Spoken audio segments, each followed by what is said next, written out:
In the heart of a forgotten house, where time itself seemed to hold its breath, lay a room steeped in silence and shadow. A solitary crib, carved from dark, forgotten wood, stood as the room's sole occupant, a silent sentinel in the encroaching gloom. Moonlight, thin and silver, struggled through a window pane veiled in the dust of ages, casting long, ethereal fingers across the floorboards. The air was thick and heavy, carrying the faint, sweet scent of decay and forgotten memories, a place where the living world felt like a distant, half-remembered dream. Every creak of the old house, every whisper of the wind against the cracked glass, seemed to amplify the profound stillness that centered on the small, sleeping form within the crib.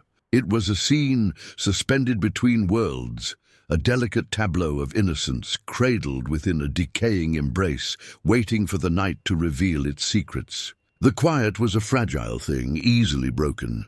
As the moon climbed higher, painting the room in colder, starker shades of grey, a subtle shift began. At the very edge of vision, where light surrendered to darkness, movement stirred.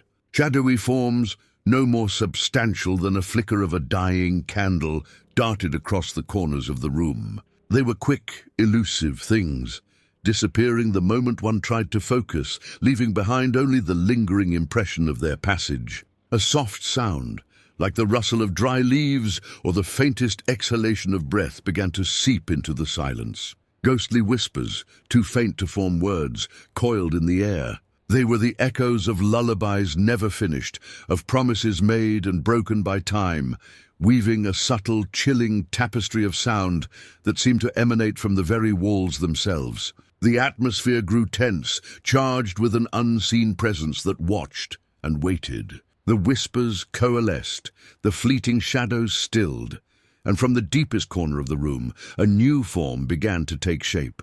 It was a slow, deliberate genesis, a figure spun from moonlight and memory. A ghostly woman, translucent and sorrowful, materialized beside the crib. Her form wavered, as if caught in a gentle, unseen current, her features etched with a timeless grief. Her eyes, pools of deep shadow, were fixed upon the small bundle, nestled in the blankets. Slowly, with an agonizing grace that bespoke an eternity of longing, she raised a spectral hand. The hand, pale and shimmering, drifted through the heavy air, reaching, extending, its purpose cloaked in the chilling silence. It moved ever closer to the baby, a cold spectre of intent, poised to break the sanctity of the crib, its fingers just inches from the child's sleeping face. Just as the spectral fingertips were about to make contact, a soft sound broke the spell. The baby, stirring from sleep, let out a delighted, bubbly giggle. Tiny hands, unburdened by fear, reached up not in defense, but in joyful greeting, grasping at the shimmering air where the ghostly hand hovered. The ghostly figure froze, her hand stopped, suspended in its chilling advance. For a long, silent moment, the spectre simply watched the child's innocent, trusting gesture. The profound sorrow in her ethereal eyes seemed to soften, replaced by something akin to wonder.